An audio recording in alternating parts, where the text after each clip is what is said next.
Hi everyone, we're live. I'm gonna wait about 5 minutes to let everyone come on.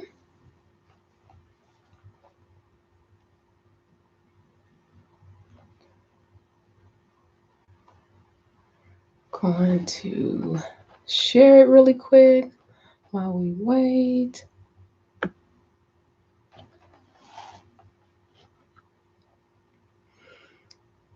I'm gonna share it on my phone too.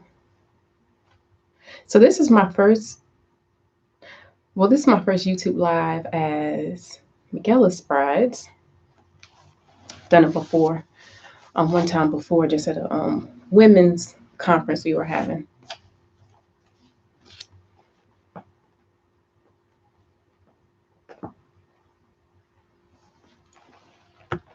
Come back. Okay.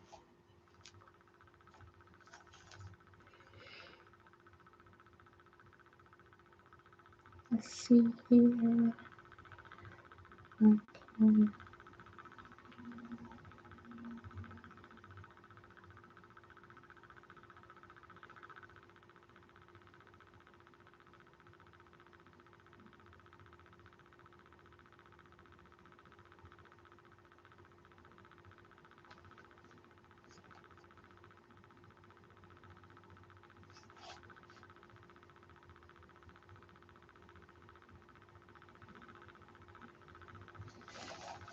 I'm just checking it out, y'all.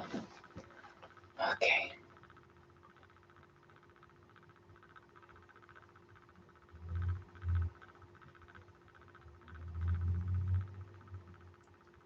Alrighty. So I'm going to wait just until 12:05 before we get started, just to let everybody come in and I can adjust things I need to adjust still.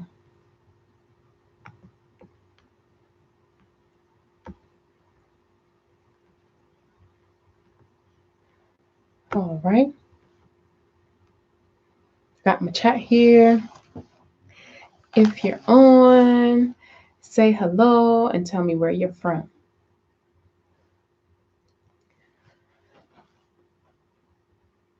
It's really cold today here. It's cold and rainy here in Virginia today.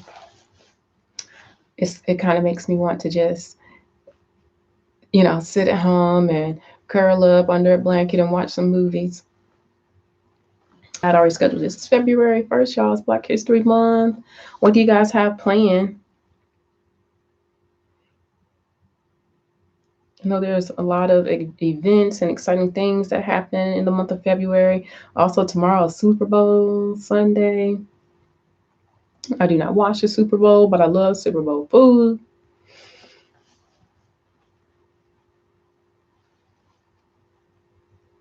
Hey. Okay.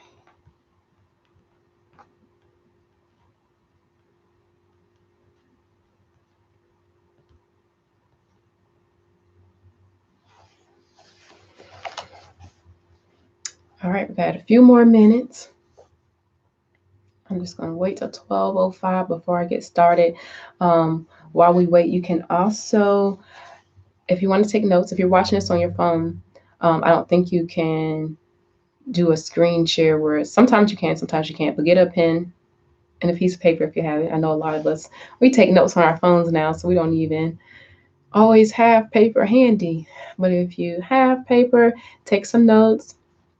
I'm going to give you 10 ways to avoid stress when wedding planning. Also, make sure you like and subscribe to McEllis Brides on YouTube, because we are going to start posting videos that are just exclusive to YouTube, trying to build up that channel, that platform. And we got some fun and exciting things coming up. And I want to make sure you guys don't miss it, that you see it.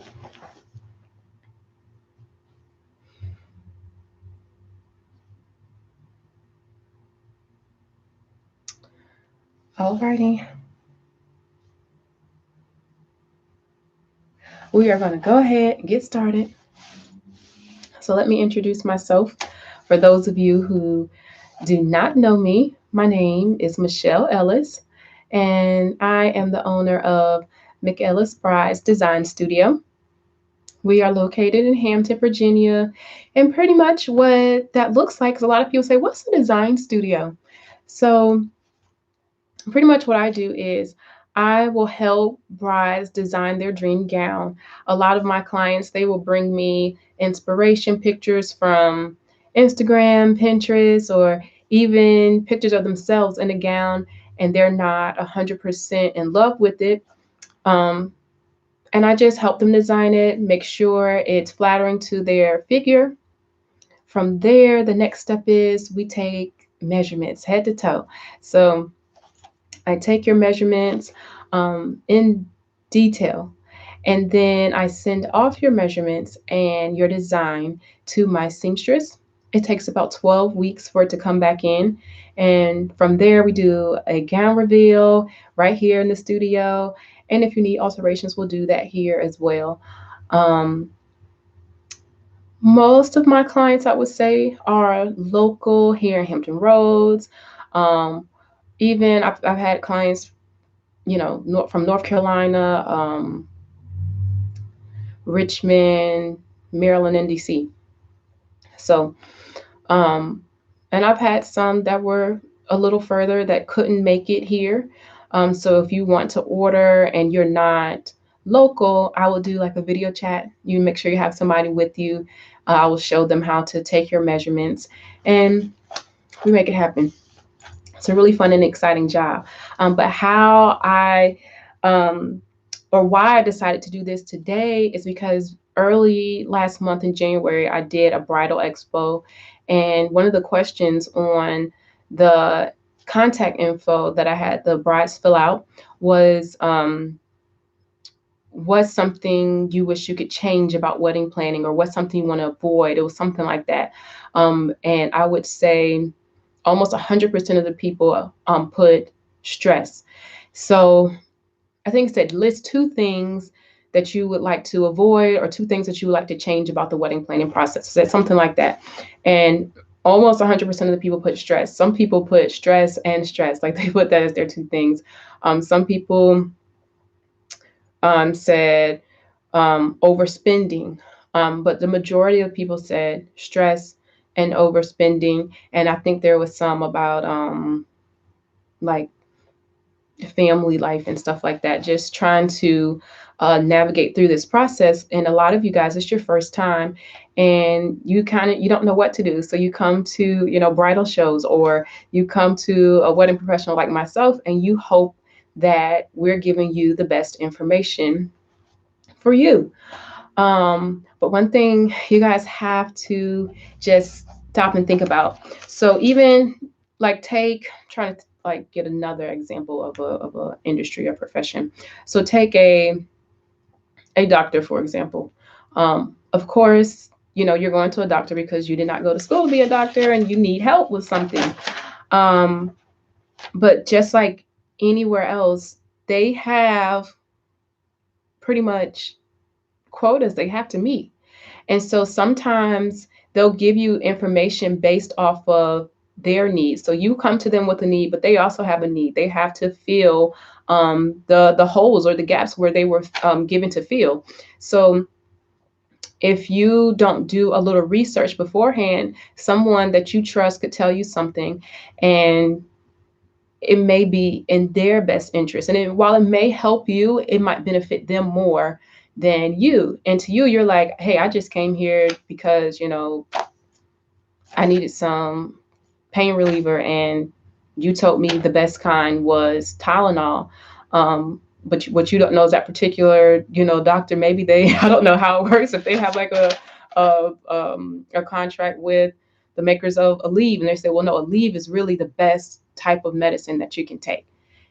That may or may not be true. That's what they want to offer you, because that's what's going to benefit both you and them. So while it may help you relieve the pain, it may not necessarily be the absolute best thing for you. So do a little research. before you start your wedding planning. And if you've already started, that's why I make this video, so you can go in just kind of just with a slight sense of, okay, these are the things that I should look for. Um, if I see this thing or hear this thing, I know that's not right. Instead of just going in and just, trusting someone and getting kind of like emotional about the day, and you have no insight on what to do or how to wedding plan, especially for those of us who don't have a full wedding planner. If you have someone planning your wedding from start to finish, then that's what they're for. They're going to help you. They'll go to appointments and consultations with you and give you those tips. But some people just have a day of planner, and some people don't know where to start to even find a planner. So that's one way. That's one of our ways to avoid stress, is to hire a planner. But if you are not able to get a full planner and you just want to do a day of, these tips will help you. So we're going to go from 10 to 1 being the most important. So we're going to jump right in. So tip number 10 is and again, we're talking about 10 ways. Sorry, that was 5. 10 ways to avoid stress while wedding planning. So tip number 10 is, don't let your wedding consume you. So I know a lot of times when I'm having a consultation with a bride and it is, a year or a year and a half out from her wedding date, she's really, really excited. That's all she can talk about. I ask her, her colors, her favorite song, or what song are they walking down the aisle to. I mean, all that she can talk about is that wedding, how she got engaged. I mean, she can rattle it off. So by the time she comes to her final fitting, it's usually like, I'm completely drained. Sick of this wedding. I don't want to hear about this wedding. I just want to show up at this point. I hope it's all going to work out. And that's because we just get consumed with, our wedding. And I get it.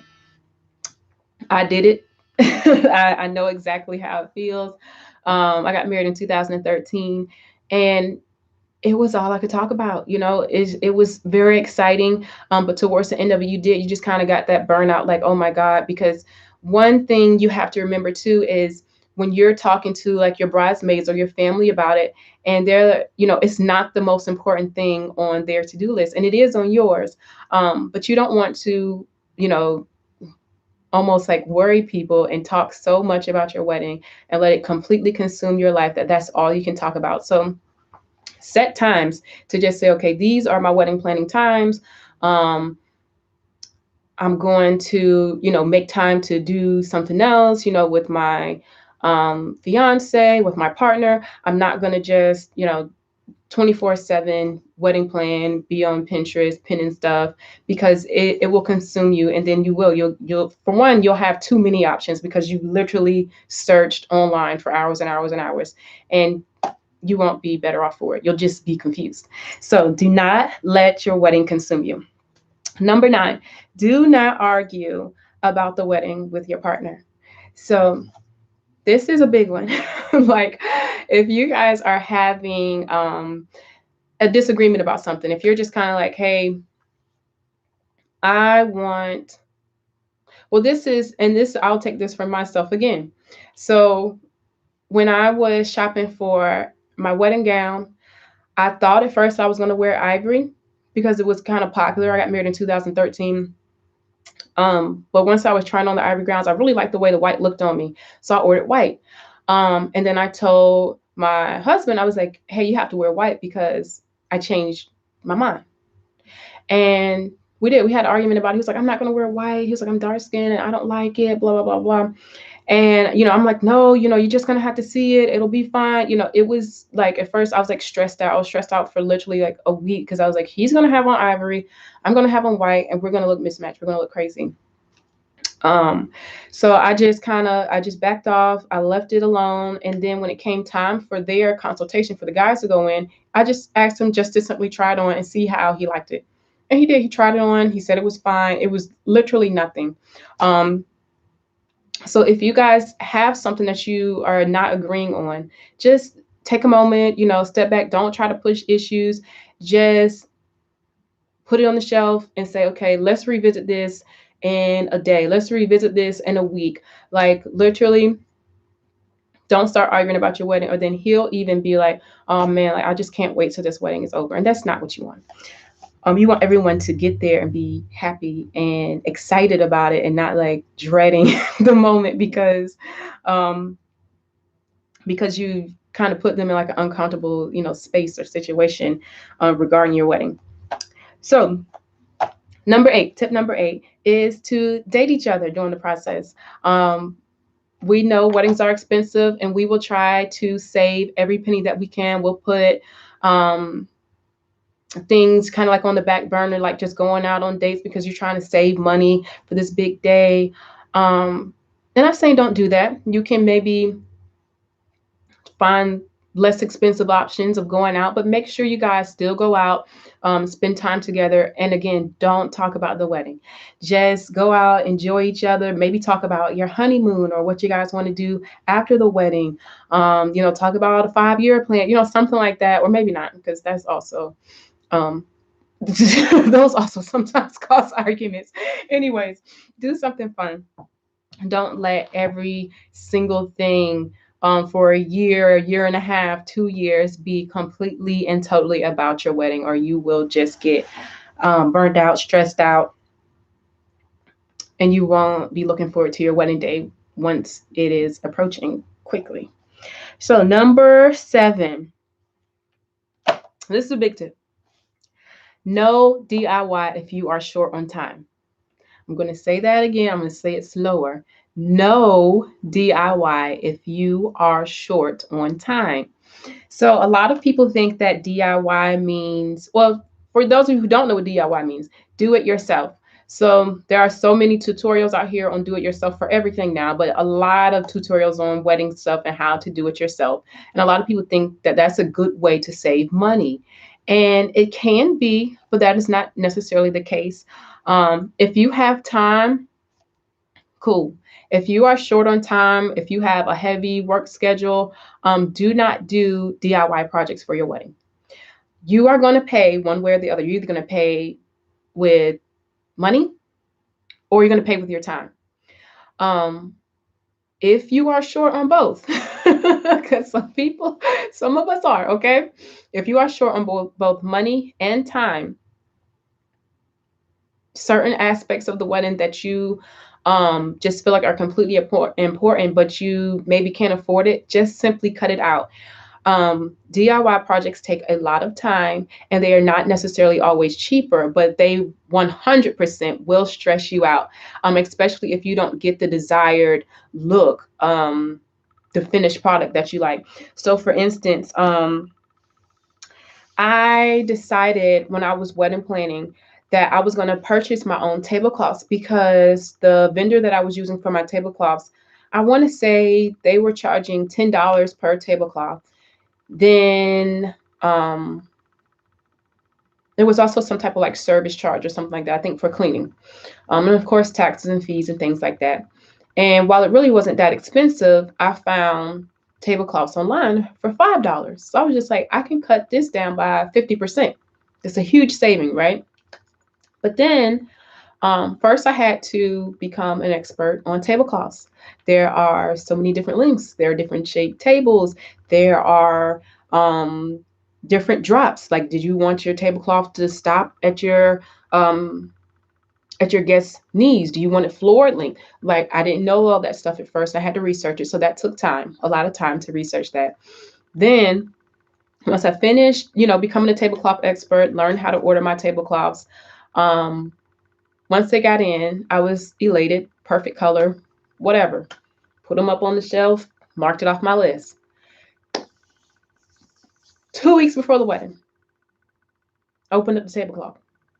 It's terribly wrinkled. I mean, wrinkle city. So I was like, there's no way that I'm going to put these wrinkled tablecloths on the table. So guess what I had to do? I had to iron them.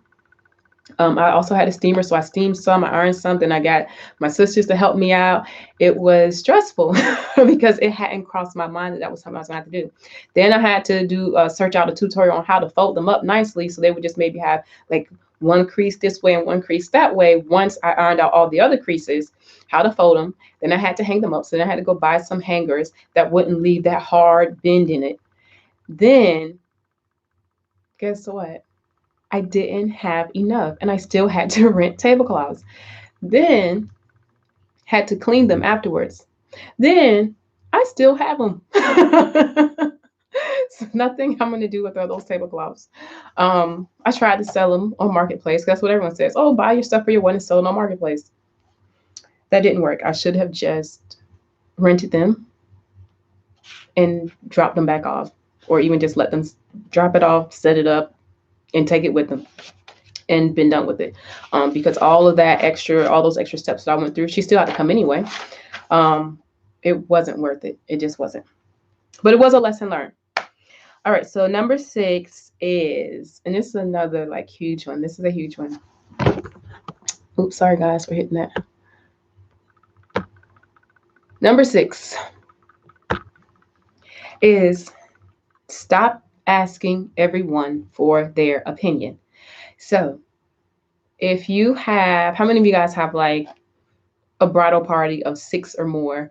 I would even say 5 or more. If you have a bridal party of 5 or more, you probably have your girls in a group chat on Messenger or on Instagram somewhere, or a group text message going.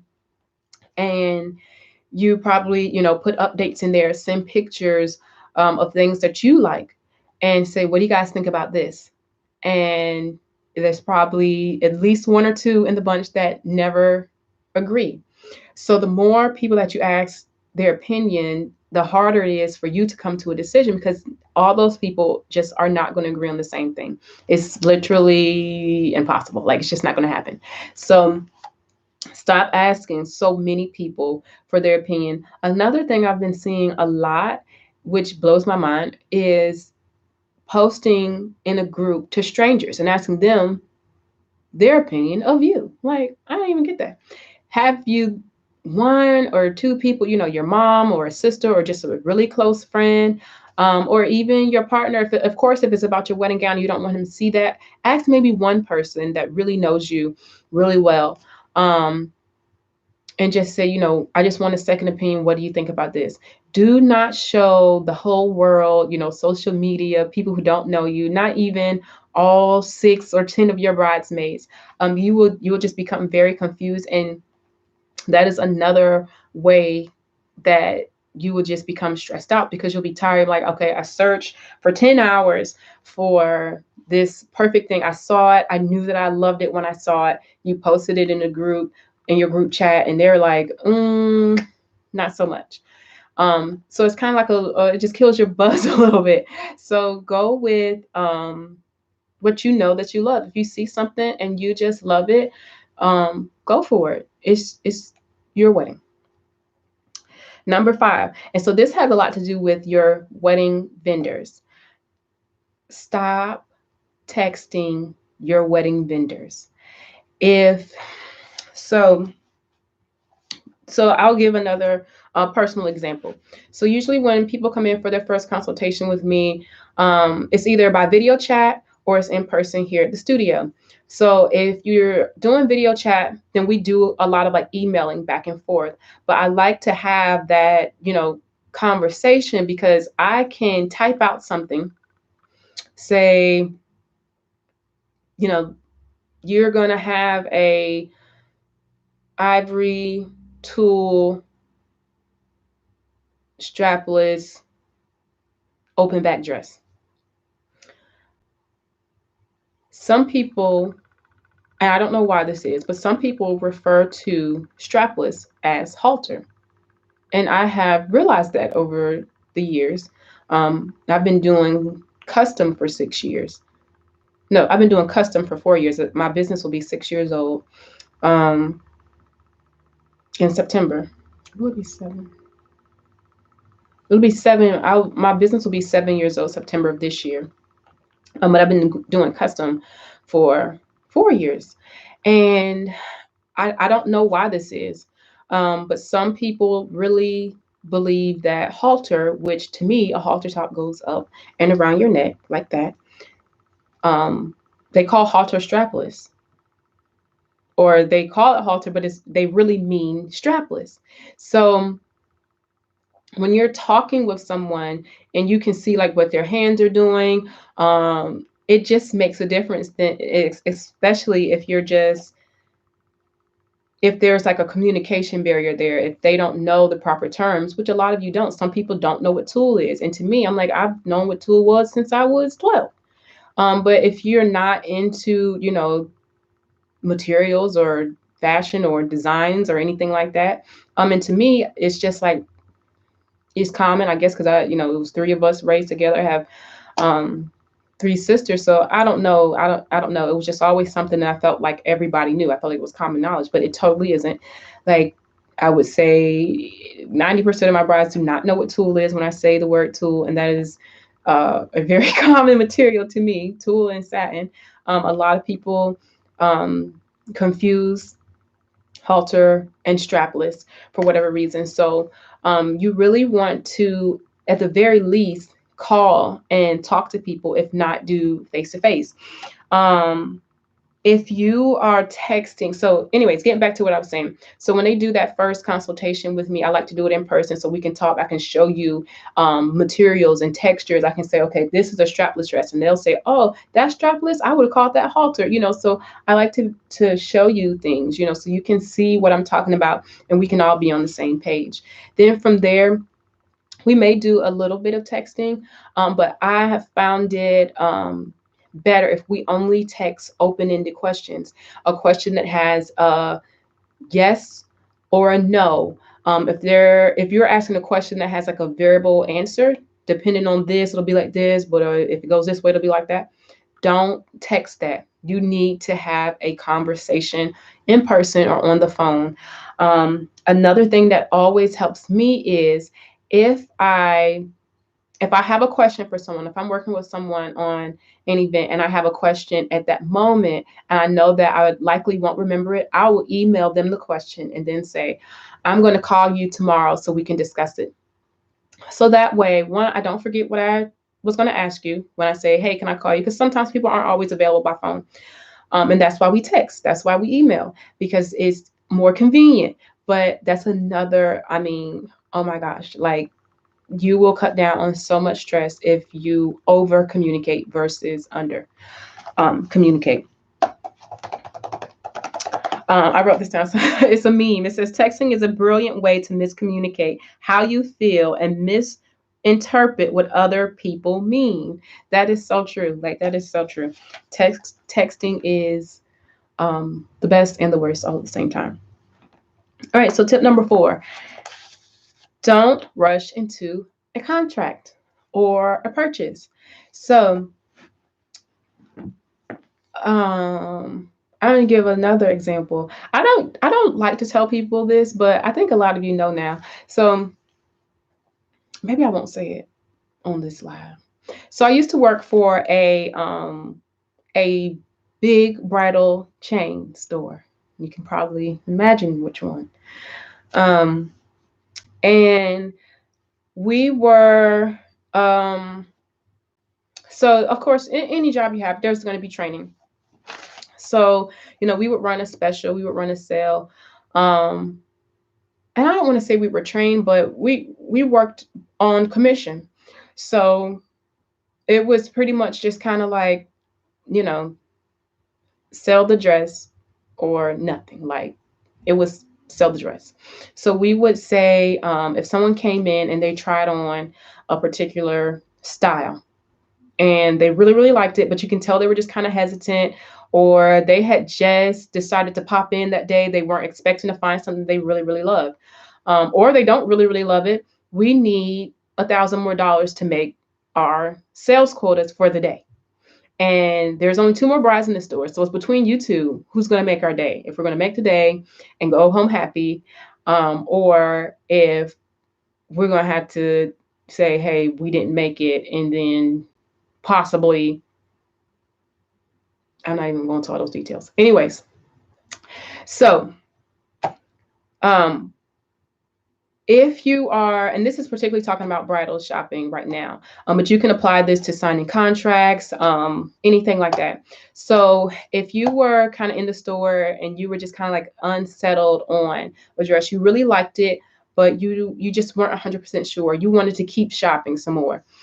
We would just say things like, hey, one, the sale ends today. Two, this dress is discontinued. So we don't know if we can get another one. This one fits you really, really well. Um, you know, we would try to make it seem like it would be close to impossible for you to get this gown. If you absolutely love it, you need to go ahead and get it today. And that's whether you're going to put it on layaway, you can pay it in full, we'll sign you up for a credit card, whatever you got to do to get this sale today, because that's what we needed for the store. And that's how a lot of people operate, unfortunately. And that's not with just wedding businesses, that's any business. Especially weddings. Let me see if I put it down. I did a little bit of research. I want to say when I researched um, how much money we spend in the U.S. on weddings every year, I believe it was $60 billion. It's a $60 billion industry. So everywhere you go, these people are trained to sell, and they're um, trained on how to get you to kind of make an emotional purchase. Um, so do not rush when you are wedding gown shopping, when you are shopping for vendors, when you are looking for services. Do not rush into any contract. Of course, if you find something that you absolutely love and you're like, I know this is what I want, go for it. Um, I've had I've had quite a few people who knew exactly what it was they wanted. Never tried it on. They saw a couple of samples of material and just said, "That's what I want." Done. Easy process. They came for their measurements. They came to pick up, and that was the last time I saw them. They knew what they wanted. But if you are unsure and you're like, I'm kind of really feeling this, but I'm just not sure. Again, put it on the shelf, think about it for a day, 2 days, and then see how you feel, because there's nothing worse than having buyer's remorse. And then most companies, especially in the wedding industry, they will not give you a refund. That is just the standard for the bridal industry. You do not get a refund. Some places may offer you an exchange, but you may lose some money. Um, So just remember that whatever you are deciding upon, if it's there today, it most likely will be there tomorrow. Um, and if someone's like, well, the sale ends today, if you're dealing with like a chain store, they likely run specials and sales all the time. If you're dealing with more like a boutique or like a studio like myself, if I tell you the sale's over tomorrow, it literally is over tomorrow. And I actually usually don't run sales, only in like November. So keep that in mind, guys. November is kind of like a big promotional month for me. Anyways, like Michaels, you guys know Michaels. Um, I think I want to say, because I used to work at Michael's too. Um, I love crafting and wedding and bridal stuff. But I think it was like I think it was every other week or once a month. I can't remember. They would have like the 50% off coupon, and then certain stuff in the store would not be on sale. And so you could use your 50% off coupon. Then the very next week, um, that same item would just be regular price. Then the very next week, it's back on sale with a coupon or something like that. Like it's if you don't have a coupon, don't shop at Michael's. The very next week, it'll be on sale, or either you'll be able to use your coupon on it. Unless it's Cricket merchandise, you can't use your coupons on Cricket or Martha Stewart.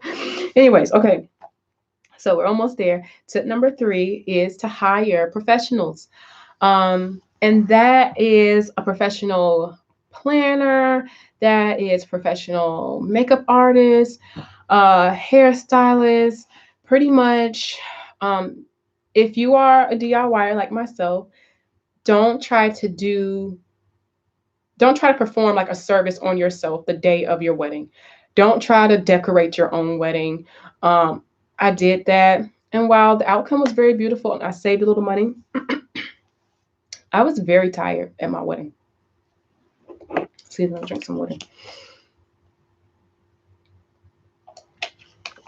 I was so tired at my wedding that it didn't make any sense because I was a DIYer and I love just doing stuff myself. I love just seeing like the finished outcome, and I wanted to stay on budget. And while it did help my wedding budget, I feel like I didn't get the full experience. Like if I could do it over again, I would just hire someone to do it.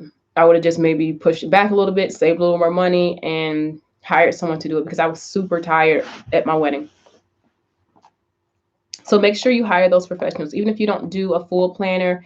If you have a day of someone to help you with your rehearsal, someone to do your setup and your breakdown, and the day of, don't let it be your cousin, your aunt, your mama, nobody that wants to enjoy that day with you, because they're there to work. Your planner needs to be there to work, not to enjoy themselves. You're not going to be able to do both. So make sure you hire a professional.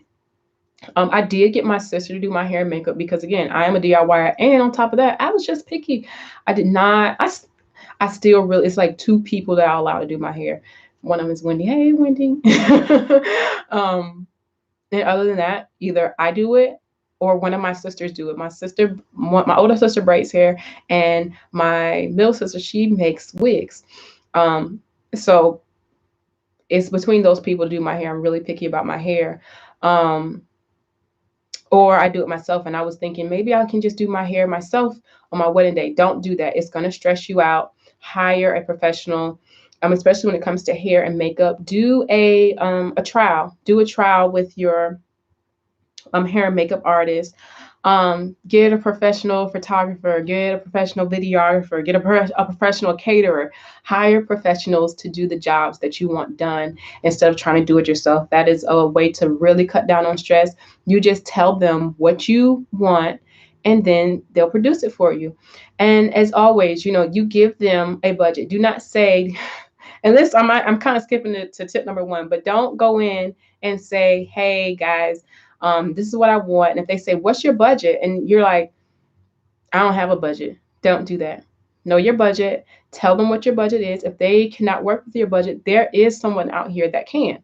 So goes back to doing a little research. Make sure you hire a professional. Get reviews. Make sure that you're not booking someone that is not a professional and then expecting a professional result. Number 2, and this is another big one, is to simply go to marriage counseling. A lot of people, they say they can't afford it, or the spouse or the partner, he doesn't want to go. Go to marriage counseling, or they'll say, we're not having any problems, blah, blah, blah. Go to marriage counseling. To just if you feel like you don't even have any issues, it's good to talk and learn how to communicate with each other and learn how to grow together as a couple. And even being married and dating is just, I don't know how to explain it. It's just totally different. Things change. And just having a third party just to kind of give you steps and tools on how to be successful is another way to just avoid stress. Because sometimes, especially with men and women, we just think totally different. We think polar opposite from each other. So marriage counseling really just helps you understand where the other party is coming from. And once you can understand it and accept it, you'll be good to go. So tip number 1, which is the most important tip. If you don't remember anything else that I said today, you need to write this down. This is the big one.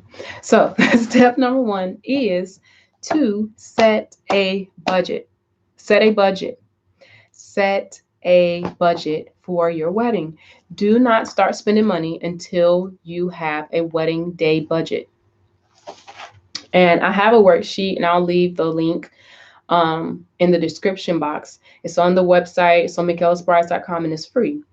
You just download it. I think the file is zipped though. You have to like unzip the file. I mean, I'm going to see if I can change that, but you may have to unzip the file once you download it and then print it out.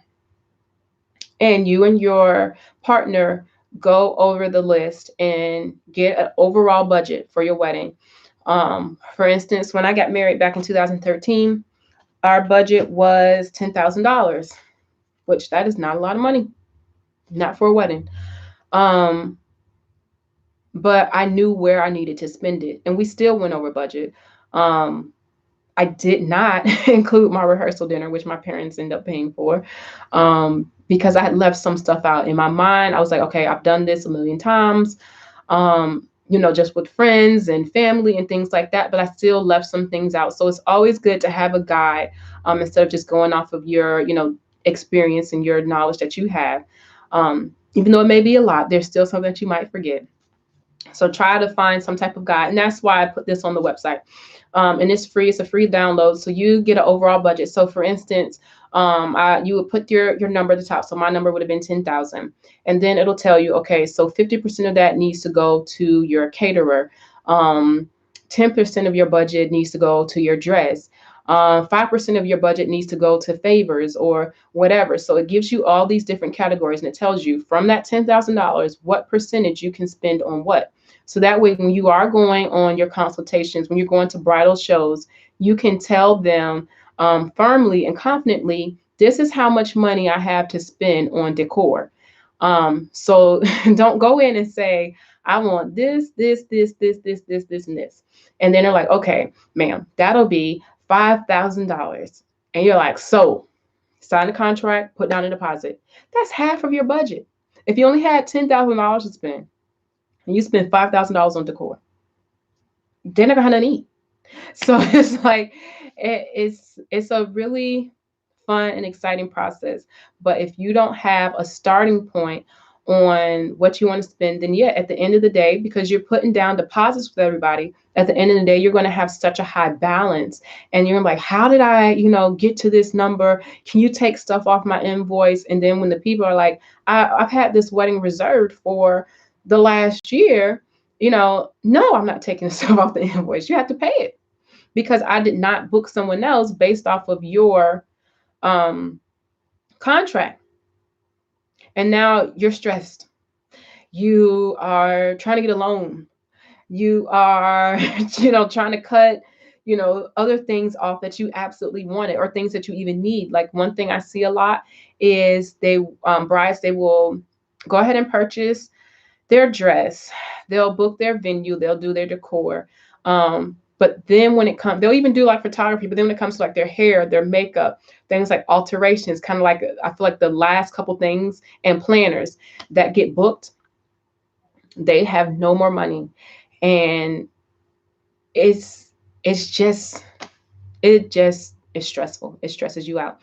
So that is the number one tip, is to start out with your wedding budget, knowing exactly what that is. So when you go into book your vendors, you can tell them, okay, you can say, I want photography and I want videography. This is my budget for both. And you make them an offer. And if they accept it, fine. If not, go to the next person that was on your list. Say, I really like A, B, and C. Have you 3 options, and then say, this is what I can afford. What can you do for this? And then you may have to say, well, I really just can't afford video and photo. I'm just going to have to do photo. There's nothing wrong with that. Don't break the bank, because after your beautiful wedding, literally the second after everything is broken down, none of it matters at all anymore. You literally can move on to the next thing. So don't spend all your money. Don't go crazy. Don't get all stressed out over your wedding. It'll be beautiful. And the most important part is the union. So spend more time and focus on your partner, on your groom to be, on your husband to be. Focus on that. That should be your main focus. Weddings are beautiful. They're actually really, really fun. So have fun and focus on the things that are actually important. And you will not be all stressed out and wanting to pull your hair out or being a bridezilla, quote unquote. So those are all the tips. So I'm going to go from 1 to 10. So number 1 is to set a budget. 2 is to go to marriage counseling. 3 is to hire a professional. 4, don't rush into contracts or bookings or purchases. Number 5 is to stop texting. Number 6 is stop asking everyone for their opinion. 7, no DIY projects if you are short on time. 8, make sure you date each other during the process and have fun. 9 is do not argue about the wedding with your partner.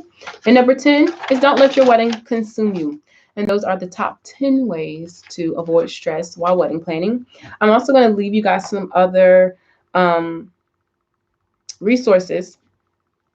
There was a request for, I think, like the wedding websites, where to go to get those. I'm going to leave a link for a free way to get a wedding website. I think you can also do like your RSVPs up there.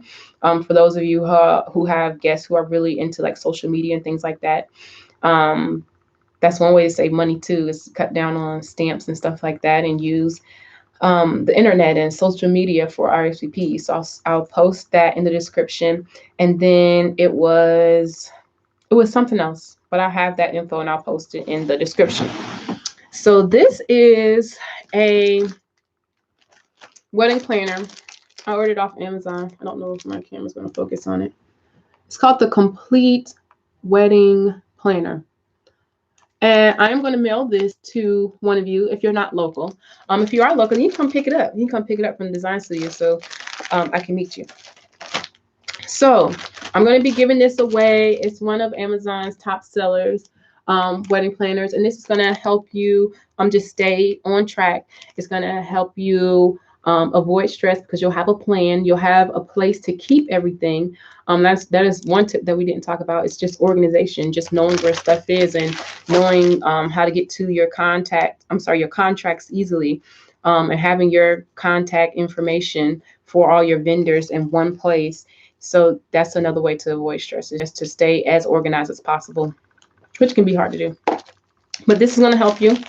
I love this. I refer people to this all the time. I think it's $24, something like that on Amazon, but it'll be someone's book free today. So go subscribe. So I'm going to go look at the new subscribers. I maybe can see who's on, but I don't think I know how.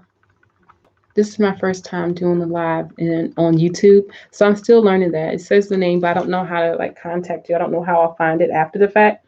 So what I'm going to go do is look at the people who subscribed today, and then I'll just pick one from there, and I should be able to click on it and contact you from there. And I will mail this out to you. Again, if you're not local, but if you are local, then we'll schedule time for you to come pick it up. All righty, guys. Thank you so much for joining. And I will see you on Wednesday. We do our Wedding Wednesday videos every Wednesday. And they're just quick little tips and tricks and things like that. And maybe I'll share this video. Oh, no, it's way too long. Forget that. All right. I'll see you for a new wedding tip, much shorter, next Wednesday. Bye, guys.